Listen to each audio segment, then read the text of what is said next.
మా అందరి అభిరుచులకి ఏకైక ఎంపిక మానేపల్లి జ్యువెలర్స్. తరతరాలుగా తరగని స్వర్ణ బంధాలు మన మానేపల్లి జ్యువెలర్స్. అసలు ప్రపంచంలో ఎవరైతే ఇద్దరు ముందు అసలు నోట్లోంచి మాట రాదో వాళ్ళిద్దరు కింద ఉన్నారు. మీరు అరిస్తే ఇంకా వచ్చేది కూడా రాదు. నాకు అసలు త్రివిక్రమ్ గారి ముందు కానీ తారకన్న ముందు కానీ మాట్లాడాలంటే భయం. కొంచెం మీరు నాకు కొంచెం సపోర్ట్ చేసి అరవకుండా ఉంటే నేను. ఎలా ఉంది ఆంబియన్స్ అంతా? అన్నని హిందీ సినిమాకి తీసుకెళ్తున్నట్టు లేదు కదా, హృతిక్ గారిని తెలుగు సినిమాకి తీసుకొచ్చినట్టు ఉంది కదా. రేపు సినిమా కూడా అలానే ఉంటుంది. ఎవరైనా హిందీ డబ్బింగ్ సినిమానా ఇది అది అంటే ఇదే చెప్పండి.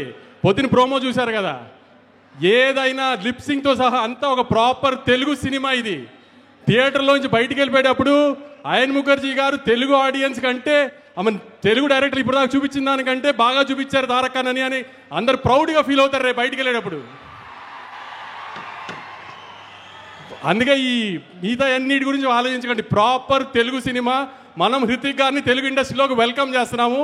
అది ఎంత గ్రాండ్గా వెల్కమ్ చేస్తున్నాం అనేది 14th మీరు చూపించారు ఖచ్చితంగా. సెప్టెంబర్ 27వ తారీఖున లాస్ట్ ఇయర్ దేవరాకి ఎంత ప్రేమ చూపించామో దానికి 10 చూపించాలి. అన్న పవర్ ఇండియా అంతా తెలియాలంటే మీరు సెప్టెంబర్ 27 కంటే 10 చూపించాలి. గుర్తుపెట్టుకోండి.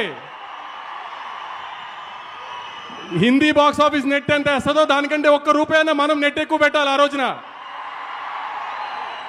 గుర్తుంది కదా, హిందీ బాక్స్ ఆఫీస్ నెట్ కంటే మన నెట్ ఎక్కువ ఉండాలి.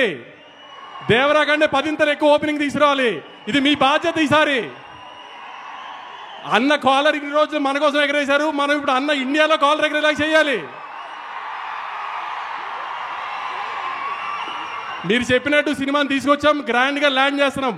ఇక మిగతా బాధ్యత అంతా మీదే. గుర్తుపెట్టుకోండి, మీ మీద వదిలేస్తున్నాం 14వ తారీఖు కోసం. నేను చెప్పాలంతా చెప్పాను. ఆ సినిమా మాత్రం చాలా బాగుంది. మీరు సినిమా చూసిన తర్వాత షాక్ అవుతారు, అదైతే గ్యారంటీ. ఏమాత్రం సినిమా బాగోలేదన్నా మామూలుగానే తిట్టడం అలవాటే కదా నన్ను, దానికి 10 తిడుతురు. కానీ సినిమా చూసిన వాళ్ళు ఎవరు డిసప్పాయింట్ అవ్వరు. బయటికి వెళ్ళిన తర్వాత అద్భుతమైన తెలుగు సినిమా చూసామని అనుకోకపోతే ఇంకెప్పుడు మైక్ పట్టుకుని సినిమా చూడండి అడగను మిమ్మల్ని. Thank you. ఇది మైక్ పట్టుకుని మీరు మళ్ళీ సినిమా అడగరు, సినిమా చూడమని అడగను. అందుకని మైక్ లేకుండా ఇప్పుడు అడిగేద్దాం అలా ఏమన్నా. సో ఫస్ట్ అదే ఆ రోజు కొంచెం ఎక్సైట్ అయ్యాను నేను, బాగా ఎక్సైట్ అయ్యాను. అది సరే. ఇక అది ఎలా ఉందంటే రిక్వెస్ట్ లేదు, వార్నింగ్ లో ఉంది.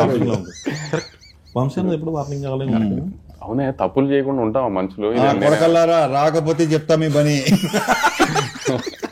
తప్పులు చేయకుండా ఉండం కదా. తప్పు జరిగింది, ఏం చేస్తాం చెప్పు. ఇప్పుడు నేనైనా ఎన్టీఆర్ గారు అయినా ఇప్పుడు ఒక ఆదిత్య చోప్రా అని ఒక పెద్ద మనిషిని యశ్వరాజ్ నమ్మాము. ఇప్పుడు అందరు తప్పులు చేస్తారు కదా, వాళ్ళ సైడ్ తప్పు జరిగింది, మనం దొరికామంటే ఏం చేస్తాం దానికి. ఇప్పుడు నేను తీసిన సినిమా కాదు కదా, మేము ఎలా కానీ వాళ్ళని నమ్మాము. పెద్ద మనిషి, ఇండియాలోనే బిగ్గెస్ట్ ప్రొడ్యూసర్, ఆయన నమ్మాము. మిస్ఫేర్ అయింది, ఏం చేస్తాం దానికి. వేసుకున్నారు, పడ్డాం అంతే.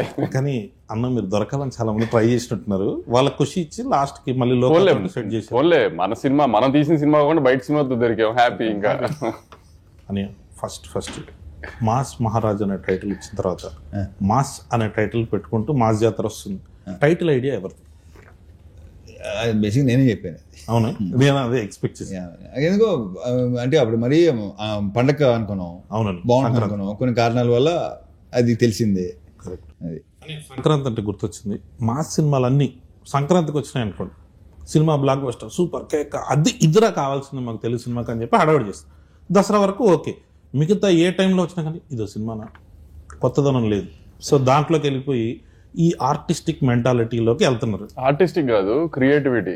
ఇప్పుడు ఎవరికి అయినా ఇప్పుడు చేతిలో ఫోన్ ఉండి ట్విట్టర్ హ్యాండిల్ ఉన్నా, ఇన్స్టాగ్రామ్ హ్యాండిల్ ఉన్నా, క్రియేటివిటీ తన్నుకుంటూ వస్తుంది. అది చూపించడానికి, ప్రొజెక్ట్స్ చేయడానికి ట్వీట్గా ఫామ్ చేయొచ్చు, రీల్స్గా ఫామ్ చేయొచ్చు. ఆ క్రియేటివిటీలో ఏంటంటే ఏదన్నా ఒక క్రియేటివ్ టెక్నికల్గా స్ట్రాంగ్ ఉన్న సినిమా రిలీజ్ అయింది అనుకో, అబ్బా ఎంత బాగా తీశారు, ఇది తీశారు, అది తీశారు అని పొగిడితే, ఓహో వీళ్ళందరికీ సినిమాటిక్ నాలెడ్జ్ చాలా ఎక్కువ ఉందన్నమాట, అందుకని పొగుడుతుంది అందుకని ఇంత బాగా చెప్తున్నారు అనుకుంటారు. అదే ఒక కమర్షియల్ మాస్ సినిమా వచ్చినాను, జనానికి అది కావాలి. కానీ ఏంటంటే ఏముంది కొత్తగా, ఏముంది అంటే అదొక ఫ్యాషన్. అంటే ఓహో వీళ్ళకి సినిమా గురించి బాగా తెలుసు అనుకుంటా, అందుకని రెగ్యులర్ సినిమాని పొగడలేకపోతున్నారు వీళ్ళు అని అనుకుంటారేమో. నా ఫీలింగ్ ఏంటో నాకు తెలియదు. కానీ మరి ఇప్పుడు మరి నేను రవితేజ గారిని పెట్టి గీతాంజలి తీయలేను కదా. చూడరు కదా.